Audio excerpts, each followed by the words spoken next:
Horizontes culturales. Arte. Pueblos originarios. Fiestas y tradiciones. Educación artística. Gestión cultural. Creación. Identidad. En Horizontes Culturales vamos al encuentro de espacios para la convivencia y la imaginación. Horizontes culturales. Un programa del Instituto Sonorense de Cultura. Bienvenidos a una nueva edición de Horizontes Culturales, un programa del Instituto Sonorense de Cultura en colaboración con Televisión Educativa. El día de hoy tenemos el honor de tener a una de las voces prodigiosas de Sonora, Elena Rivera. Elena, bienvenida. Hola, ¿qué tal? Elena, antes de entrar de lleno a toda tu trayectoria, yo quería saber quién es Elena Rivera, tus inicios, cómo comenzó, cómo descubriste este talento tan único que tienes y cómo has ido construyendo esa carrera. Bueno, mis inicios fueron un poco accidentados porque yo estudié una ingeniería en geociencias en el CESUES, antes era el CESUES, ahora la UES, y siempre tuve una inquietud y una tendencia a dedicarme a las artes. No sabía ni qué tipo de arte, ni qué disciplina, pero yo sentía dentro de mí una energía que tenía que ser enfocada a esa área, ¿no?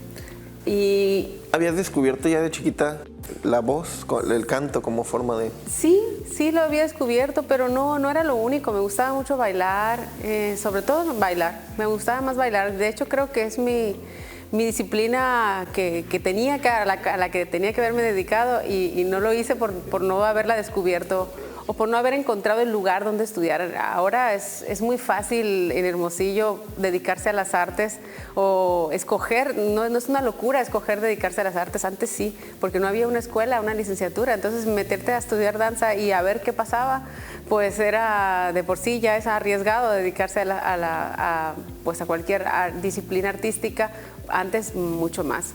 Y entonces por accidente y sin poder descubrirlo entré a la escuela a la ingeniería en geociencias y allí fue donde empecé a sentir esa necesidad, ¿no? Decir, esto sí lo puedo hacer, me gusta, pero no me llena, ¿no?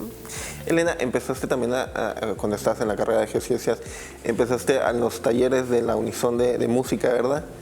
¿Quiénes empezaron a ser tus maestros y quiénes fueron los que te empezaron a empujar para que te fueras por el canto?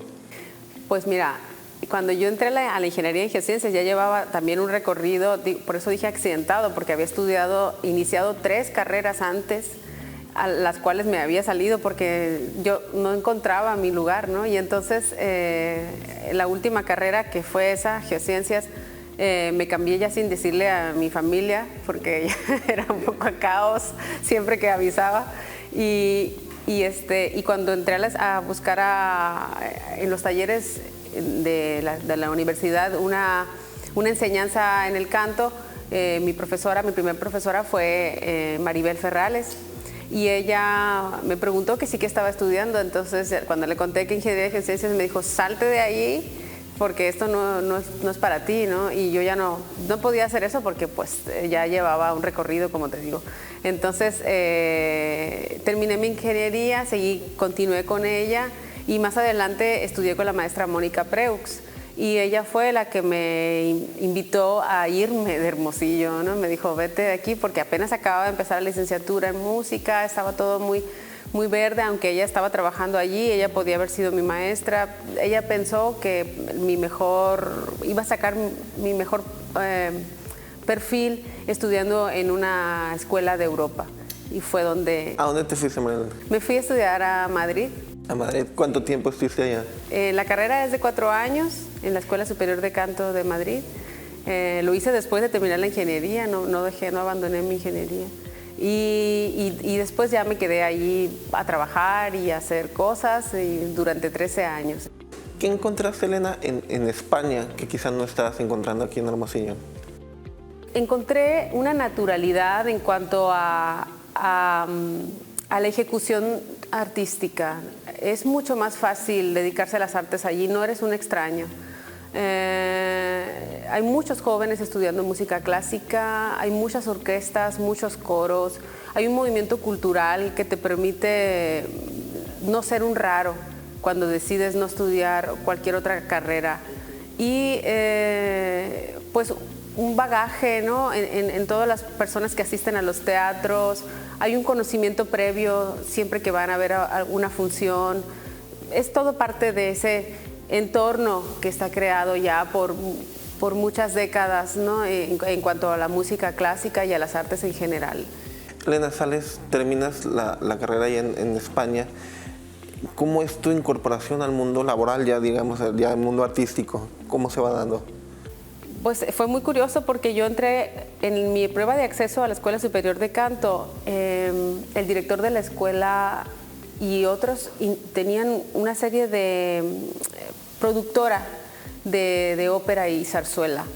Y además de haberme aceptado para entrar a la escuela, no solamente él, sino todo el jurado que estaban allí, me invitaron a participar en una zarzuela, mi primer papel protagónico fue casi recién entrando a la escuela de canto, ¿no?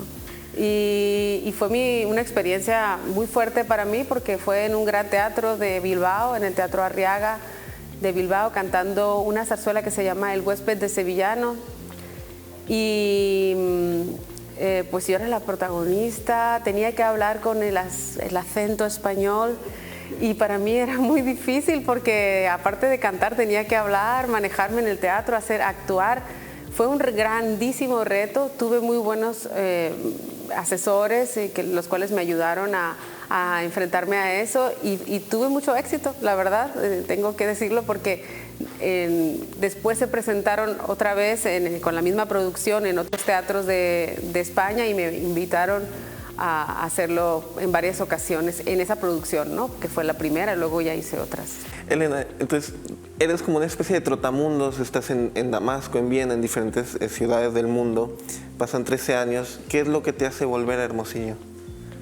Me hizo volver la nostalgia, el hecho de pensar que mis hijas iban a crecer sin ese entorno familiar, sin esa cercanía, ese vínculo con sus primos, sus tíos, sus abuelos. Para mí la familia desde muy pequeñita fue algo muy importante que me marcó, ¿no? Esa cercanía, ese contacto con mis primos, las travesuras, todas estas cosas que se viven solamente en familia, pues ellas no lo iban a tener, ¿no? Es lo que yo pensaba. Y de hecho cuando me quedé embarazada, mi primera reacción en el momento en el que lo supe fue, mi frase fue, pobrecita, no va a estar cerca de su abuela. Y entonces muy, muy triste y muy compungida por eso, ¿no?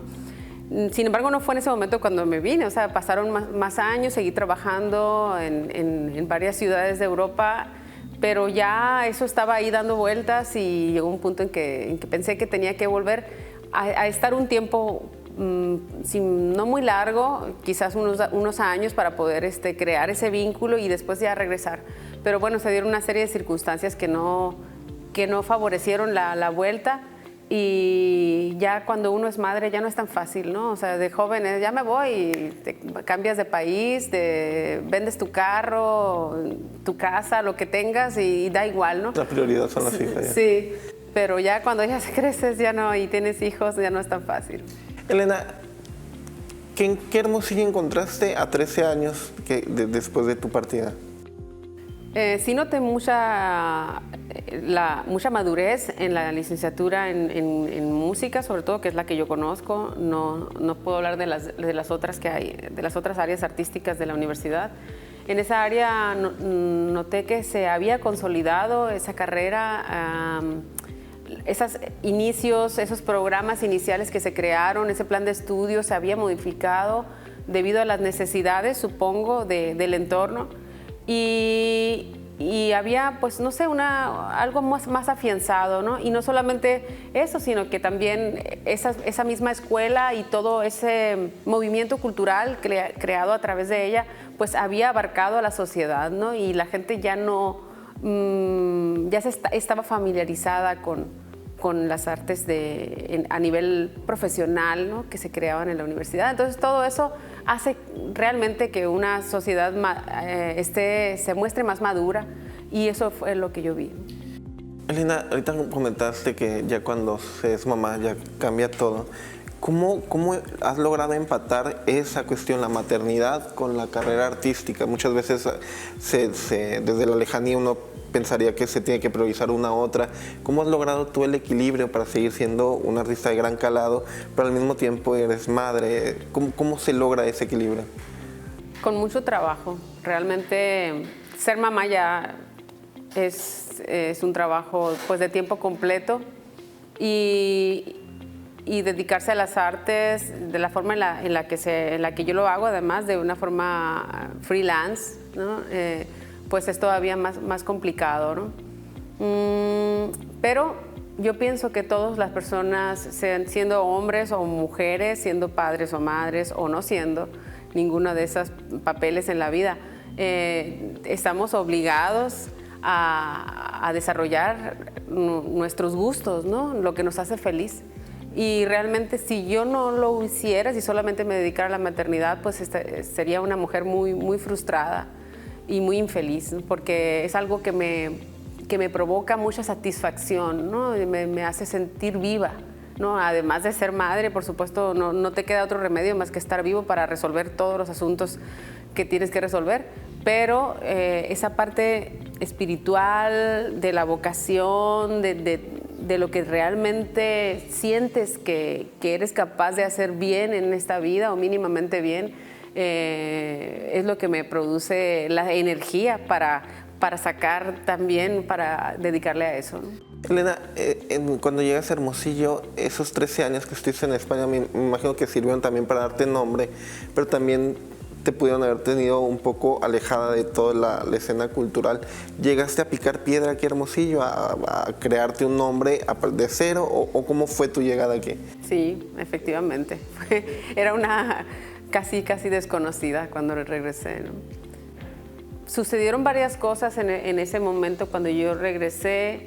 Una de ellas fue el haber cantado con José Carreras y nadie entendía que una persona de Hermosillo pudiera cantar con José Carreras, ¿no? ¿Cómo era?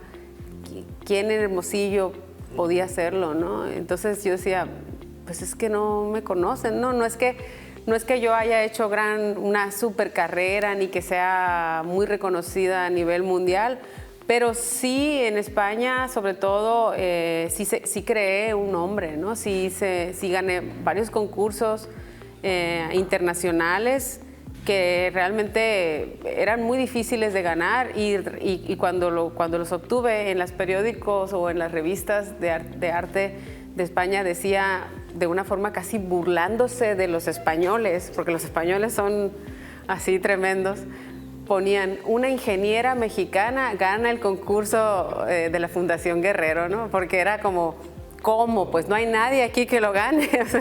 Entonces, esas cosas, esos concursos y otras más cosas que hice, pues sí me dieron un nombre. Sin embargo, en Sonora pues no era tan conocida, ¿no? Y sí me tocó batallarle, sí.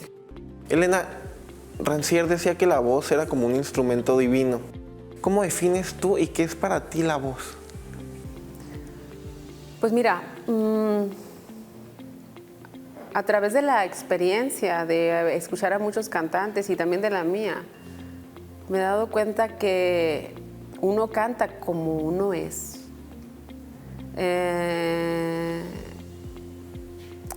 Y es arriesgado entonces cantar porque muestras quién eres, ¿no? Y entonces hay veces que escuchas a algún cantante y sientes que lo que está diciendo es mentira, ¿no? Porque también hay, por supuesto, a través del canto, es un performance, ¿no? Es una actuación y está permitido hacer un poco de teatro, ¿no? Pero hay veces es muy exagerado eso y se nota que no es sincero, ¿no? Entonces, para mí, pues es mostrar quién eres. Eso es la voz. ¿En algún punto te da miedo mostrarte? Porque te muestras vulnerable, te muestras como si estuvieras desnuda, en forma metafórica. ¿Te da miedo en algún punto? He tenido muchos momentos en los que he tenido ganas de llorar cantando. Y no lo hago no porque no me guste, bueno, no es que me encante llorar en público, ¿no? Pero prefiero no hacerlo. Sin embargo, no lo hago porque cuando canto, cuando lloro no puedo cantar. Entonces, por eso no me contengo en ocasiones, pero es la única razón. Elena, yo te conocí a ti, tu obra en particular, con El canto de mi vida. Iba entrando yo al instituto, me tocó cubrir en Quinta de Anza, que llevé a mi esposa, quedó maravillada y yo también. ¿Cómo fue la construcción de esa obra que parte de un texto de Carlos Sánchez? ¿Cómo fue para ti esa obra? Porque es canto más actuación y qué tan duro fue, porque aparte era algo de un tema de la pandemia, una pérdida en pandemia, de que todos hemos vivido ese periodo tan medio oscuro de la humanidad. ¿Cómo fue para ti ese proceso? Pues yo tuve la grandísima fortuna de no haber perdido a nadie cercano dentro de ese periodo horroroso que nos tocó vivir. Sin embargo, había personas muy cercanas a mí que sí habían pasado por eso. Entonces fue duro el mostrar ese personaje que había pasado por ese proceso de pérdida. Y fue de mucho aprendizaje, ¿no? De muchísimo aprendizaje, porque también gracias a la dirección de Hilda Valencia, pues tuve un gran apoyo en ese sentido y bueno, sobre todo se crearon muchos vínculos de amistad con el equipo con los que trabajamos, y fue un proceso de muchísimo aprendizaje para mí, porque aunque los cantantes también actuamos, no es lo mismo cantar, porque siempre hay algo que te protege, ¿no? Que es el canto, que ayuda, pero mostrarte hablando, movimientos, la mirada, expresar cosas, decir, llorar, gritar, o sea, es distinto, ¿no? Y ese trabajo pues me ayudó mucho.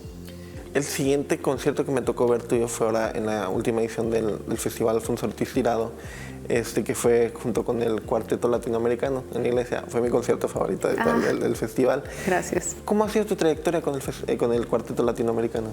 Pues es una cosa muy bonita lo que ha pasado con ellos, porque fue casi por accidente que los conocí. Ellos vinieron a Hermosillo a dar un concierto en el 2000, no recuerdo si 14 o 15, y venían a dar un concierto ellos nada más como cuarteto, pero querían hacer una obra escrita por Elvis Costello que se llama The Juliet Letters, y tenían un cantante al cual querían traer, que era cubano, pero tenían muchos problemas para traerlo porque las cuestiones de las visas y todo esto. Entonces pensaron que a lo mejor en Hermosillo podía haber alguien, y entonces dieron conmigo. Y yo pues para mí, pues como siempre me meto en cosas así que son difíciles y que son retos, pero porque además yo a ellos los admiraba muchísimo desde muy jovencita, y entonces no podía creer que me hubieran llamado para hacer este programa con ellos. Entonces a partir de ahí se hizo un buen concierto y ellos me dijeron que por qué no grabábamos un disco, y pues empezamos con todos los trámites, grabamos el disco y el disco nos fue muy bien. Fuimos nominados a un Grammy en el 2020, desafortunadamente fue en el 2020 donde no pudimos ir a hacer todo eso de estar en ese espacio glamuroso de la entrega de estos premios, pero bueno, la satisfacción es la misma, ¿no? Y a partir de ahí, pues volvimos a trabajar en el FAOD, haciendo un programa distinto, y pues también parece que gustó mucho a la gente. Elena, llega este año y en las fiestas del PITIC te conmemoran con la medalla Emiliana de Subeldía. ¿Qué significa para ti eso?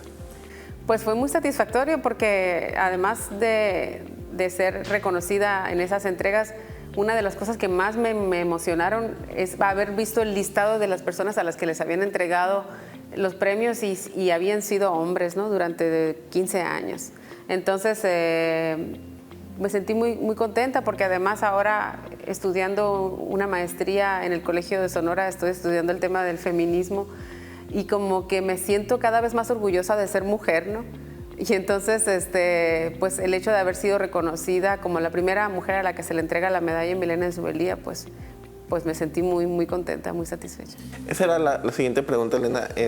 Tú eres ingeniera en geociencias, cantante, ahora vas a ser maestra en desarrollo sustentable para el Colegio de Sonora.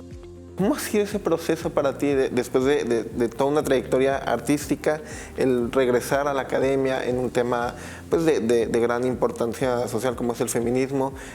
Tu tesis, el tema, si lo puedo decir, sí, es claro. sobre el papel de la mujer en las óperas del siglo XIX, ¿verdad? Así es. ¿Cómo ha sido todo ese proceso académico y ya centrado en tu tesis? ¿Qué has encontrado en esta investigación que has hecho?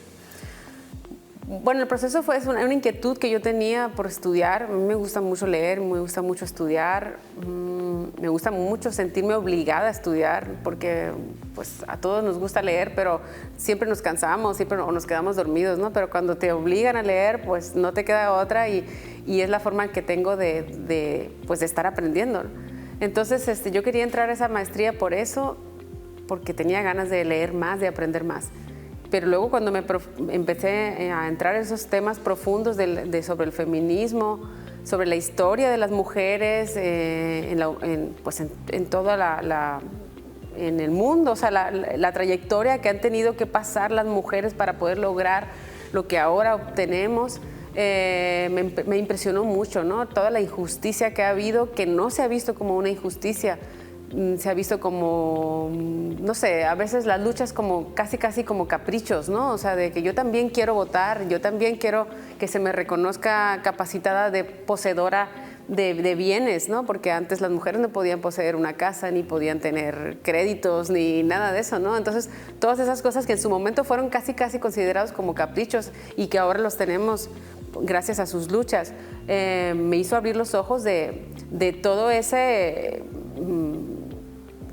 mundo tan difícil, ¿no? que han enfrentado las mujeres.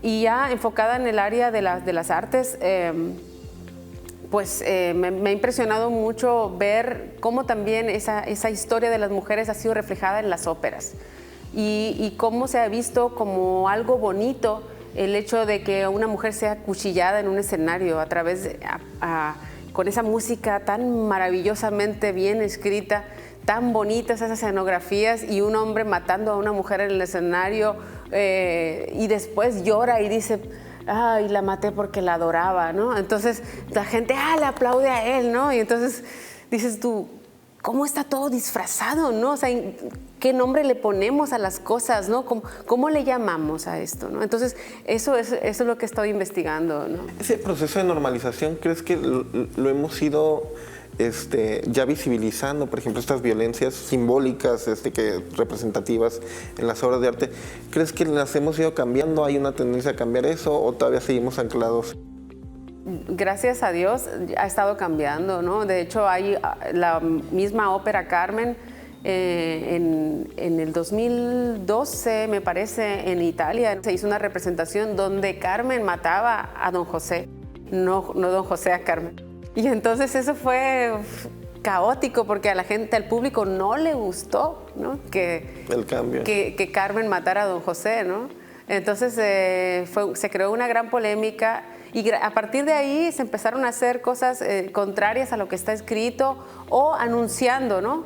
En esta ópera se manifiesta la violencia de género en los panfletos, en las entradas de los teatros, o sea, ya se ve de otra forma, ¿no? Y eso es muy bueno porque, como bien dijiste, no se puede normalizar la violencia, ¿no? De ninguna de sus categorías.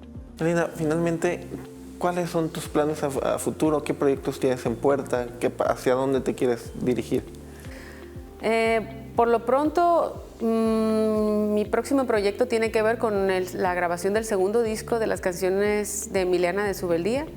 En el primer disco que grabamos en el 2013, 14, ya no me acuerdo, por ahí, hicimos una búsqueda de las canciones de Emiliana que no habían sido grabadas en su mayoría y pudimos rescatarlas. Algunas de las aportaciones que nos daban los amigos, o sea, las partituras, mira, yo tengo esta y yo tengo esta otra y así, entonces empezamos a hacer la compilación y grabamos 27 canciones. Gracias a una gestión muy ardua de mucho tiempo de la doctora Leticia Varela, se consiguió este año que nos abrieran las puertas del archivo histórico de la universidad y ya tenemos las partituras para grabar el segundo disco, donde vamos a terminar ya de presentar en un producto todas las canciones escritas para voz y piano de Emiliana de Subeldía, que no las conoce el mundo, ni nosotros, ¿no?